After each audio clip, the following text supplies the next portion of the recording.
Hi everyone, welcome to our 39th video session. We're going to be speaking to Kate McGinn on rural education today, but before we get started, I'm going to introduce a little bit about what we do at Impaction.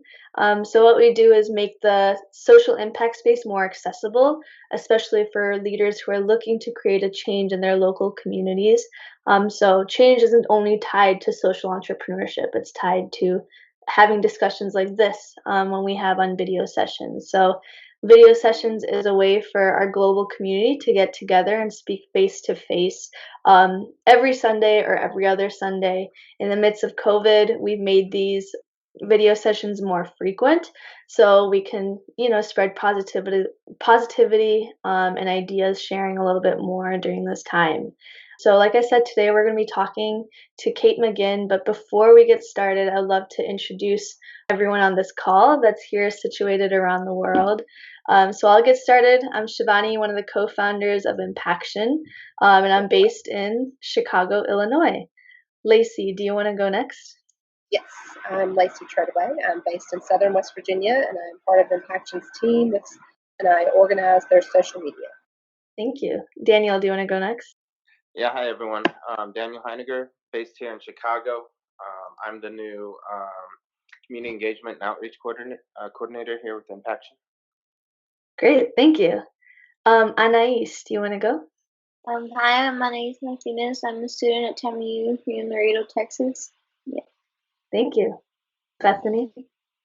Hi, I'm Bethany. I'm based in Washington, D.C. I currently work as a budget analyst, but I'm also interested in research and evaluation, and I have worked in rural education in the past. Thank you. Carlos? Good morning, buenos días, everybody. My name is Carlos Carpizo. I'm a social entrepreneur based out of Dallas, Texas, and I'm working with a new venture, Cosmos, the intersection of art, technology, and opportunity for disadvantaged youth in Mexico and the U.S. Thank you, Carlos. Priscilla, do you want to go? Hi, I'm Priscilla Montemayor, and I'm a student at TAMU from Laredo, Texas. Thank you for joining. Roger, do you want to go next? I'm Roger. I work with Idea Track up in Boston with early stage entrepreneurs. Thank you. Sam? Hi, I'm Sam. I'm based out of Madison, Wisconsin, and I'm extremely passionate about education and excited about this talk. Thank you. Shorjo, do you want to go? Hi, I'm Shorjo. I'm based out of Gujarat, India, and I'm very passionate about logistics and making it more efficient. Thank you. Simona? Hi, everyone. I'm Simona from Italy. I'm a researcher at the University of Torino, and my focus of research is circular economy and entrepreneurial innovative ecosystems and startups. Thank you. Mirabel, do you want to try again? My name is Maribel Rodriguez. I'm the founder of Love for Immigrants. It started as a photo essay project for a grad school practicum, and we are planning, including Bethany here on the call, to create a arts movement to show the value immigrants bring and the contributions they have made, and just really with dignity and humanity. Awesome. Thank you.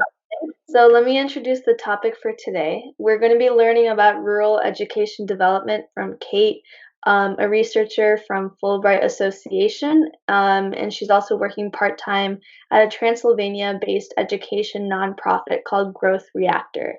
Kate will be discussing the challenges of rural education development, and we'll hone in on how storytelling can act as a powerful lever for change within rural communities, something I know that a couple of people on this call are interested in. Kate, if you want to introduce yourself and get started with the presentation, that would be great. Yeah, so thanks so much for tuning in. There's super interesting people on this call, so I'm excited for this chat. I'm definitely no expert in rural education, so I think I should mention that I'm definitely just someone who's learning about the issue, very passionate issue, but also someone who's just, beginning to learn about the ins and outs of rural education problems and solutions. So instead of me lecturing for the next 45 minutes, I definitely want this to be an interactive conversation where I can learn from you guys as well. So that's really important to me. I'll talk about some of the previous work I've done, and then the issue that really, occupies a lot of brain space in my mind, which is rural education, and specifically kind of the rise of virtual education to combat that. So thinking about pros and cons, thinking about what a good virtual classroom might look like, if that is a feasible kind of future for rural education issues.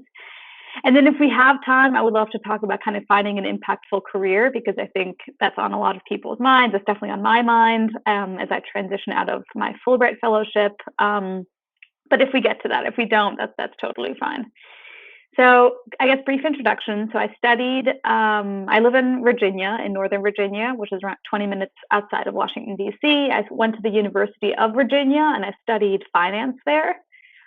Very different. I, have taken a lot of sociology, philosophy, education-related classes, but ended up studying finance in the business school there. My first, I guess, introduction to the world of education, which really inspired me, was an organization called Hack-Seville. It's basically a tech education accelerator that sprung out of the University of Virginia, run by students for students. What we do is we teach technical skills and entrepreneurship skills to students at UVA and the community college nearby, and through semester-long programs, through a summer program, and then the students go on to start own bring all those technical and entrepreneurial skills that they've gained from Hack-Seville to future jobs, future projects that they're working on. So I started working in the organization during my first year of college, became the director my third year, and have just still been really involved in the organization.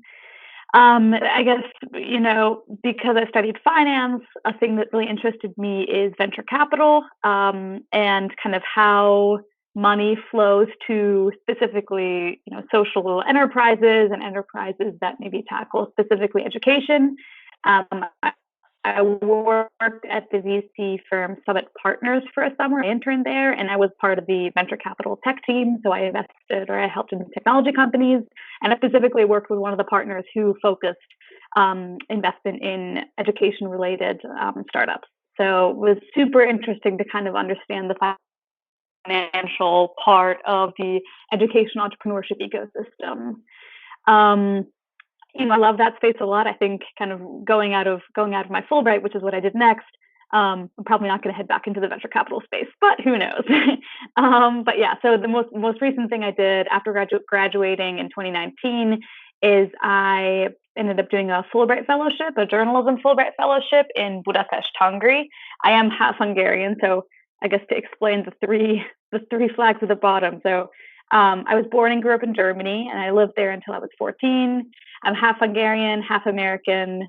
And even though I moved to the US when I was 14 and I went to university, obviously here, I had never lived in Hungary before. And so my Fulbright was kind of a way for me to live in Hungary, live in Budapest, and do some journalism work there. So this is just one picture of Budapest, which is arguably the prettiest city in the world. But if you haven't visited, you absolutely should. This is the Parliament. So yeah. And so, right, which, I'm currently still on, even though they've decided to send me home because of the coronavirus situation. So I'm still working remotely on my projects, but I'm not based in Budapest any longer. I worked on podcasts, films, and articles about Hungarian identity and kind of the Hungarian future. And a lot of those projects that I was working on revolved around education. So specifically rural education. I visited a fair number of schools in rural Hungary to understand kind of, issues, solutions, challenges within that ecosystem. And so while I was also kind of acting as a fake journalist there, I started 2 side projects, which again revolved around education. I feel like my life always comes back to education. But one of them was working as the gym and an English at this Roma school in the outskirts of Budapest. It was called Borotino. So on the left is the logo of the school. Super innovative school that teaches mostly students who have been kicked out of their previous schools. A large majority of them are Roma. The school also has an orphanage that's connected to the school, and so a lot of the orphanage those kids from the orphanage also attend that school. Then the second project I kind of started was working at this nonprofit that Shivani briefly mentioned. It's called Growth Reactor. What we do is we give Transylvanian students access to technology and access to kind of, virtual videos, virtual tutoring sessions, blog posts, things like that to help them kind of expand their idea of, what they're capable of in the future. And so it is technically education, but I think it's not necessarily teaching, math, English, things like that. It's more teaching kind of personal development, personal growth through, again, podcasts, blogs, some virtual sessions, online forums, things like that. Now, this is mainly for rural students in Transylvania, which, if you don't know where Transylvania is, so Hungary used to be much larger than it currently is, and a part of Romania used to be part of Hungary before World War I. And so a lot of Hungarians living on the border of Romania and Hungary are currently in a very tough situation in that, their main language is still Hungarian, but they're living in Romania and also being taught in Romanian at schools. And so this is Growth Reactor was meant for these rural Hungarians who are living in Romania. So that's kind of the main group that organization focuses on, although Growth Reactor is also expanding a little bit. So those are the two main projects I worked on, beyond kind of this journalism interest that I had. And again, both of them revolved around education. Now, I have learned so much from those two experiences, but obviously rural education, I grew up very rurally in Germany, so kind of rural education has always been on my mind. But these two experiences have really shaped kind of the way I see some of the challenges and some of the solutions to rural education. So let's talk about rural ed a little bit. Before I dive into kind of some of the problems, or before we discuss the problems, I would love to go over some, because the term rural can be viewed in a very three main categories of rural that the Department of Education kind of outlines. It's fringe, distant, and remote. So fringe, as you can see, I'm not gonna say the whole definition here. You can refer back to this PowerPoint if you like. But if it's equal to 5 miles from an urbanized area, if that territory is from 5 miles from an urbanized area. Now that is the closest to, I guess, a suburban area that you can think of. The second, distant, is more than 5 miles, but less than 25 miles away from an urbanized area. And then the most rural remote, is if it's more than 25 miles from an urbanized area. So again, there are 3 different types of characteristics. We usually just lump them in as rural in the way we usually talk about it, but I think it's important to understand these distinctions, because I think, if you are less than 5 miles away from an urbanized area versus 25 miles, there's a huge difference to these specific challenges that you'll be experiencing. So just to give you an outline of kind of what rural education in the U.S. specifically looks like, because I will be mostly focusing on the U.S. space, even though a lot of my work in rural ed has been at Hungary. Around 12 million kids are currently characterized as rural ed students. That's around 24% of total enrollment in the U.S. Now, 57% of schools in the U.S. are considered rural, because obviously rural schools have less of a population, or less of a student population. It's only 12 million students, but it's more than half of schools that are considered rural in the country. And 1/4 of those seniors in rural schools are below literacy rates deemed appropriate to attend university. So rural university attendance is much lower than urban university attendance. And in addition to a lot more reasons that we won't get into now, as to why that is, one of the biggest reasons is, failing rural schools and the literacy rates that maybe aren't up to par to be able to attend university. So around 250,000 high school seniors a year aren't, again, quote unquote, up to the literacy standard. So these are just 4 main challenges for rural education that are all encompassing and, have dozens more challenges underneath them. But one of the main problems, underfunding. So schools in or kids in rural areas receive about $1,000 less federal funding a year. Part of the reason for that is because those schools are just much the student population is much smaller. So even though it takes roughly the equivalent amount of money to keep up a school, because there are less students attending the school, they're just less funded than a more densely populated school. That's one of the big challenges. Second big challenge that we are seeing, especially during this COVID-19 crisis, is spotty internet access. Students are relying more and more heavily on internet access. And if a kid does not have access to that or has to go to the local McDonald's to get internet access, then that's something that's absolutely going to be inhibited their learning potential. The third is teacher hiring. This is something that urbanized areas are also having a challenge with, but especially rural areas, since a lot of people who aren't from those rural areas aren't necessarily going to want to move there.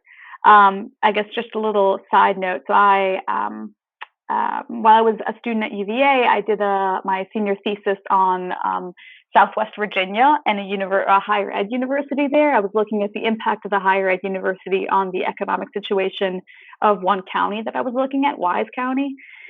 And one of the big, I guess, takeaways was how important that higher ed university in the area was for teacher hiring. So, they had a big teacher hiring program, and most of those teachers who were qualified or were going through the program at that university were going to end up teaching in that area. Now, if you do a higher ed institution in a rural area, a lot of those soon-to-be teachers or maybe potential teachers would move away, do something else, and then possibly not go back. And even if they do go back, again, that's just a small proportion of teachers that is required. So this is a huge issue that I don't have a solution to, but would love to hear what other people think about it.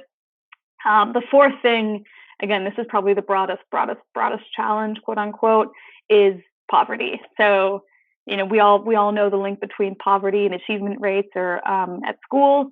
And so, if you are a kid who's trying to study for, any type of exam or any type of do any homework, but then you also have to think about how you're going to make money for the family or take care of the 4 siblings that you have because your mom is out working and she's a single mom. All these things, contribute or make it even more difficult for rural kids to succeed. And again, I'm not sure this fourth challenge is any different from an urbanized area, but absolutely something to consider when we're thinking about how to, achieve some sort of progress within rural education policy, entrepreneurship, and now give you an outline of what kind of poverty in rural areas looks like, because again, it's a huge inhibiting factor for students in rural areas. Just a couple of statistics to kind of maybe make you understand this problem. American workers in poverty. This is just one of these graphs that I wanted to show you. So it's higher in non-metropolitan areas than in metropolitan areas. Obviously, job growth in metropolitan areas is much higher than in rural areas. So this poverty is more long-lasting that you see in rural areas, because a lot of those people, if they don't have jobs, they won't have jobs for a while. And then to show you where rural education might be more of a challenge, here's just a graph here's a picture of the U.S. Just in a lot of these southern areas that we maybe don't necessarily focus on because, I don't know, big as DC a lot of times forgets about these areas. This is a huge challenge. Now, one of the solutions, virtual learning. We've seen this especially being talked about during the COVID-19 crisis, but I guess my question to you guys is virtual learning really going to be, the end-all be-it solution for rural education? So I want us to discuss a little bit about the pros and cons of virtual learning. Now, I have, some pros and cons listed, but would love to, have you guys shout out something, and then I'll start writing. So what might be a good aspect of digital learning, online classrooms? The accessibility. Accessibility, yeah, absolutely. What else? So I have a pilot running, not in the US, but in the mountains of rural Mexico, and it's definitely saving a lot of time in transportation. Because when you look in remote areas, they spend a lot of time in transportation and sometimes a lot of money too. Really good point. And especially if someone, again, is constrained with time, saving time in addition to cost on transportation is going to free up more space for other things in their life. Absolutely. What else? It's also flexible, and you can kind of customize the learning in terms of how much time you can dedicate or the module. Good point. Good point. Maribel said you can have teachers who live in one area but teach in another area. Yeah, absolutely. And I'd add to that. I think you can create a global classroom, for students who've never really experienced that very easily by having a global program. So maybe this could have, bring students access to talk to students in totally different areas, totally different parts of the nation or the world. Along those lines, it helps them get ready to work for companies that are not in the rural environment, that are in an urban environment, whether it's in the same country or across the globe. So they don't have to be constrained to the jobs available in their area. Going back to your graph that you showed, right? They can tap the jobs that are growing. Yeah, especially if we're thinking about education entrepreneurship. Online solutions are much more scalable, much more affordable, and much more likely to be funded. It can also help students get more acclimated to the digital world at an earlier age, because that's where the direction is going towards. It prevents unwanted migration and further brain drain for the communities.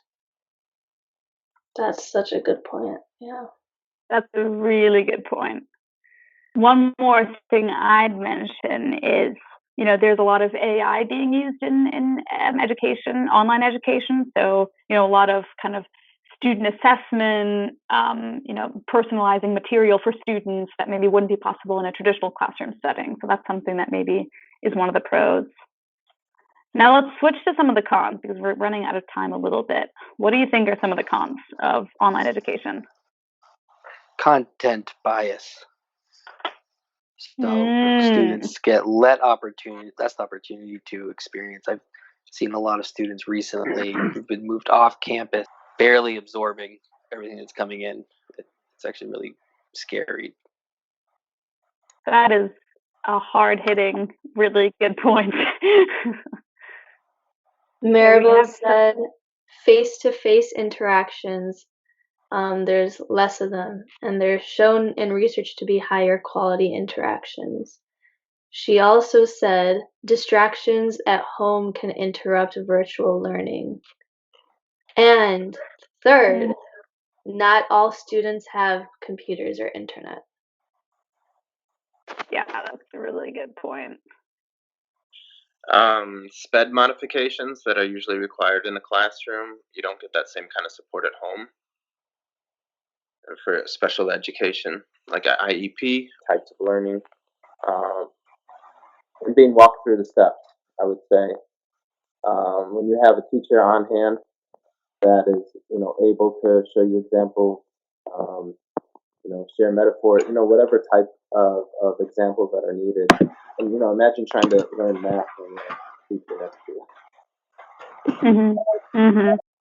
I feel that there's a higher risk of someone thinking they understand the topic when they may not actually have a deep understanding. Wait, say that one more time. There's a higher risk of someone having thinking they understand the topic, but without that person-to-person interaction, the teacher can't notice the lapses in their understanding. Yeah, just to add on to that, there was really interesting research done at, I think it was Tufts University, but they were looking at an algebra 2 course or algebra 1 course that was taught, one virtual, one in person, and they were comparing test scores. And so actually, there are more pass rates in the online curriculum or among online students, But then when you looked at them continuing on with their math education, the students who had been taught online were at a much greater disadvantage than the students who were taught in person. So yeah, there's a risk of kind of you thinking you know a lot after an online program, and then actually turning out that you haven't retained that much information. Fascinating. Nutrition is another one. So if they're not getting adequate nutrition at home, oftentimes schools are a way to supplement or even substitute nutritional services for students. Yeah, so it's all these byproducts that schools offer, like a safe place, a way to get away from home for a little bit, nutrition, all these things that schools offer that, aren't just quote unquote education. Really good point. I'd add, I think you need to know how to learn if you want to succeed in an online world. And a lot of the kids who are at greatest risk of not knowing how to learn, again, are kids from underprivileged areas, kids with maybe not a lot of exposure to other types of things, so kids who are living in areas. So that's something to consider, that you need to learn if you want to succeed in an online space. And then one more thing I think I wanted to mention is one of the greatest things that I think is important to education in general is kind of confidence building. And so kind of this in-person interaction that isn't just about the knowledge or the content, but it's the actual hey, I believe in you, which is I think much harder to transmit online, but not impossible, I will say. The soft skills and social skills are a little bit more challenging to be transferred. One thing I would add is the culture around the students, because oftentimes their families don't understand, and they can act as a big roadblock because they keep pulling them into doing a lot of tasks or chores that maybe interfere with them gaining their education or continuing their education. That we've seen in Mexico. Mm-hmm. Good point. Now I want to switch a bit. If we're okay. So lots of cons, lots of pros. This is a sticky subject for sure. I want to say have us discuss if there's a way we could do this better. So I do not want to mean by this presentation to say that online education sucks, we should be moving to in-person only, because there are obviously clear challenges to in-person education, especially within rural schools.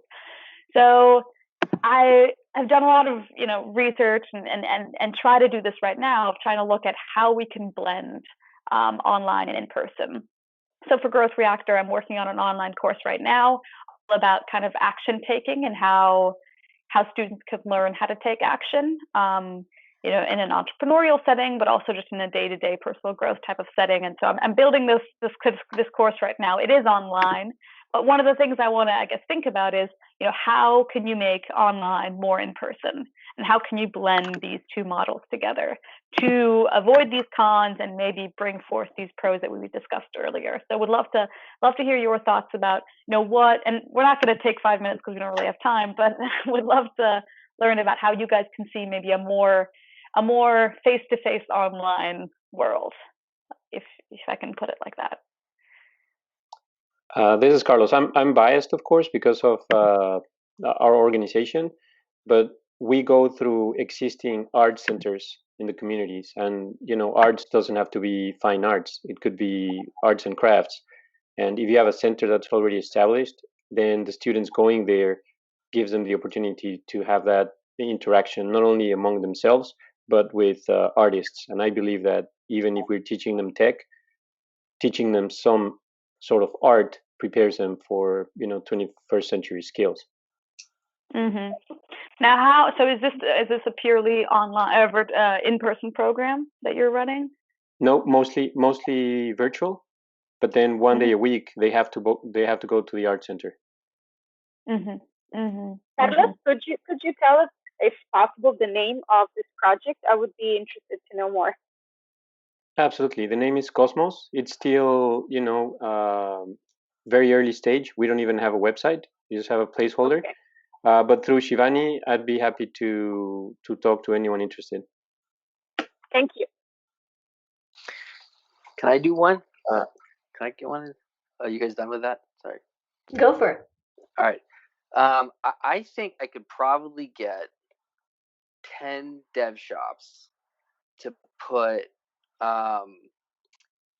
maybe 5 projects a year, which they would have sourced from someone in a student in a rural community, or somebody who maybe finished the schooling there, and that student could be like go out and search projects that those shops would then work on.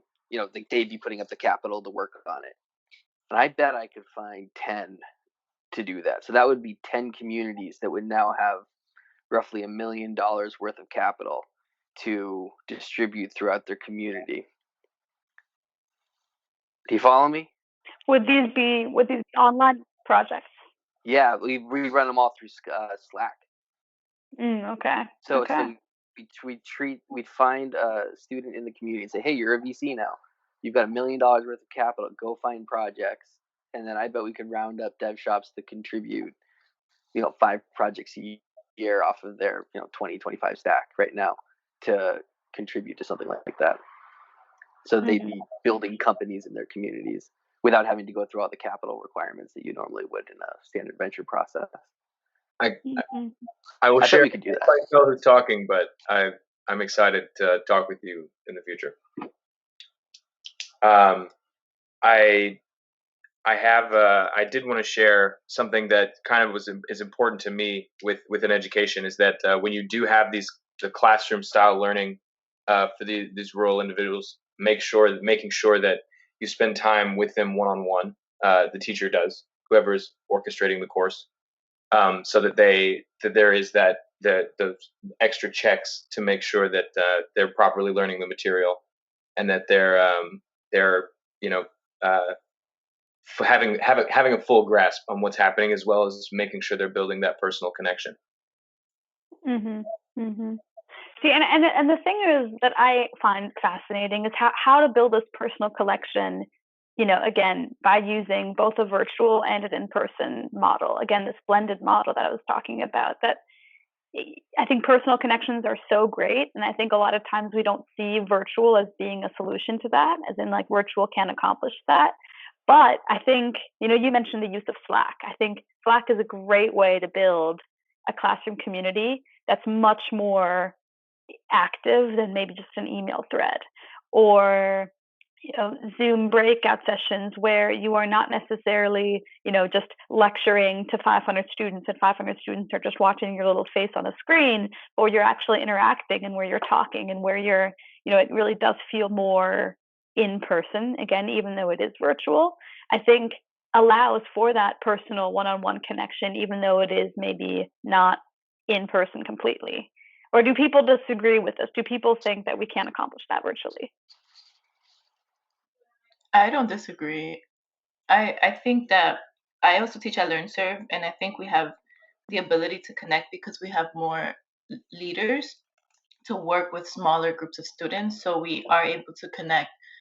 Let's say each leader has 6 students to work with, so we can do one-on-one check-ins more easily and invest more in each student, which you don't really find in a larger classroom. Even in person, it's harder to do. And to add to virtual learning, I think the same things that we already do in in-person schools is internships. The students online can still do internships with local businesses, and they can also create their own hands-on projects and search for mentors to work with, to maybe visit or have calls with, depending on the age. And those are still really meaningful ways to connect with other people and learn, maybe even more student-focused and student-centered way. Absolutely. So bringing the real life, to someone who's learning and who's someone who's, thinking of a project, but instead of them doing this virtual fake project that will never come into existence, actually working with businesses and seeing their fruits really pay off. That's a really good point. I think to add, just like what we do as an organization. I mean, our entire organization at Impaction is based virtually. And we have 6 members on the team, but we have regular check-ins during the week. We have meetings, everything's relatively structured. But I think one thing that we did before that made a huge difference was that initially we wouldn't show our faces during our video calls. And especially through team meetings, you don't know who's listening, you don't know who's interacting, there's relatively less engagement.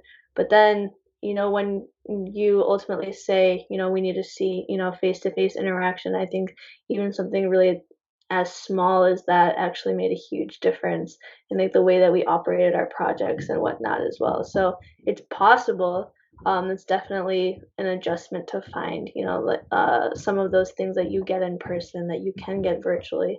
But it's definitely possible. Yeah, and I think this is a good point, but I think it's really important, especially during this time, during this COVID time, when online is taking over, the in-person role, I guess. I think especially now it's important to think about alternative models. So not go back to, we've seen MOOCs, as this idea of I'm a lecturer, there are 500 people who are tuning in, but not really tuning in, but kind of tuning in, and then I'm just going to speak for an hour. That's kind of the traditional way of viewing virtual, and I think we cannot fall back to that.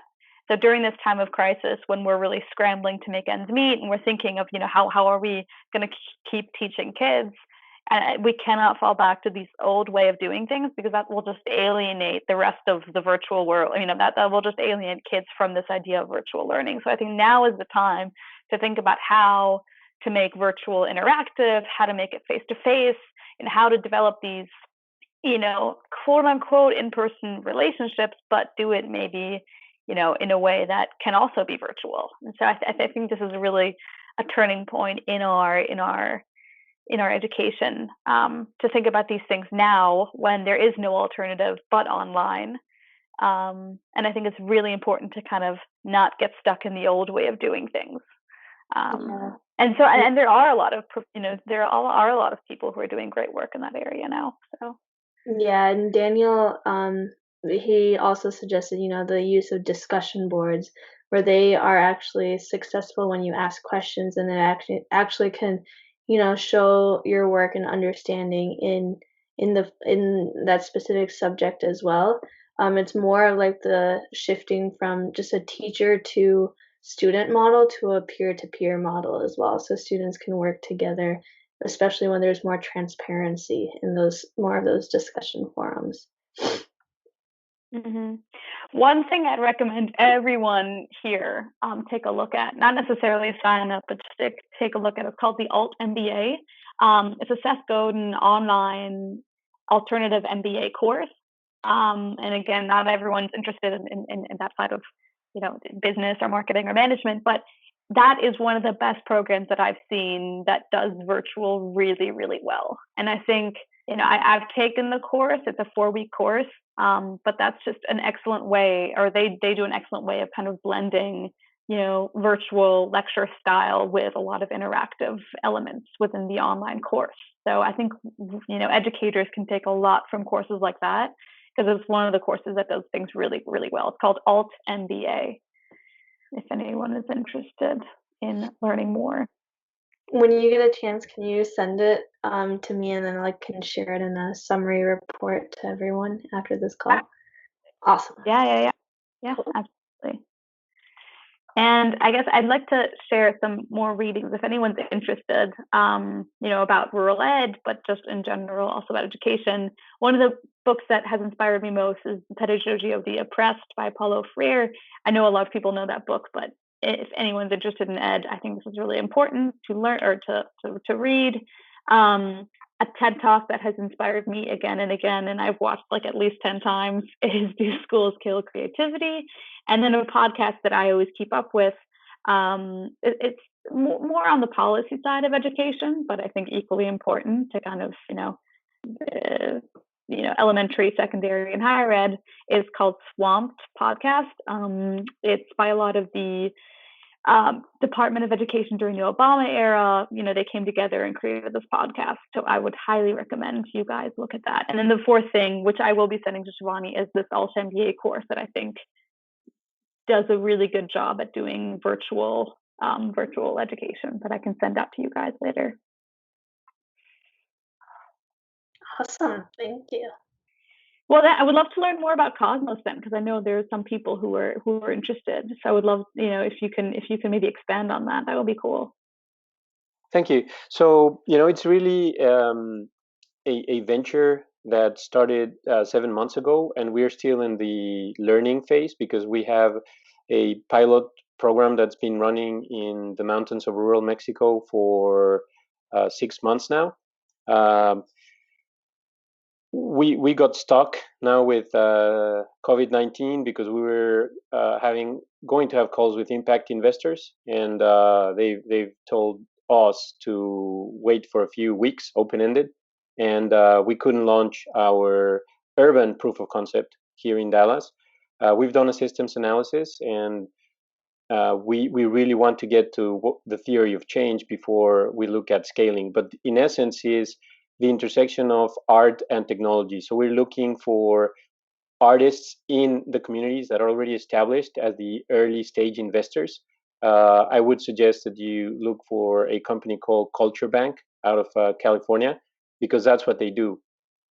They try to find artists that are already established in a community and normally have very good ideas because they don't need to be told to think outside the box. They live outside the box, and they know what assets the community has that they can leverage. And then what we're doing is we're bringing a tech center under the same roof as an art center to get that virtuous circle between arts and technology going, because technology is great. STEM is necessary, but it's not sufficient. It's not going to give the multiple C's that students need, not only to land a good job or career, but for life. Creative thinking, collaboration, creativity, caring, right? So that's what we're doing. Again, still early stage, but happy to talk to anyone that's interested. I'm also writing a book called At Risk of Greatness, Reimagining Youth Outcomes Through the Intersection of Art and Technology, because there's about 18 million disadvantaged youth between Mexico and the US. And that's who we want to target. And we tend to call them that they're young adults at risk, and I believe that they're all at risk, but at risk of greatness. So I know we don't have a whole lot of time now, but thanks for your interest. And Shivani, feel free to share my email with everybody, and I'd love to talk to you individually and maybe learn what you're doing and collaborate a little bit more. It's all about collaboration. Thank you so much. Yeah. Could you maybe share if you have like the website of Cosmo on this chat for now, and then of course we can talk more later in I can definitely share it with you. It's just that it's just a placeholder right now. You'll be sorely disappointed that you visited the website, okay? Okay. No worries. So thank you, Carlos. Thank you, Kate. Oh, if you had top 3 suggestions for us about finding an impactful career, what would they be based on your journey? Okay. Good question. Well, I think the biggest takeaway that I have learned in my very short time of living has been just to not be afraid of failure.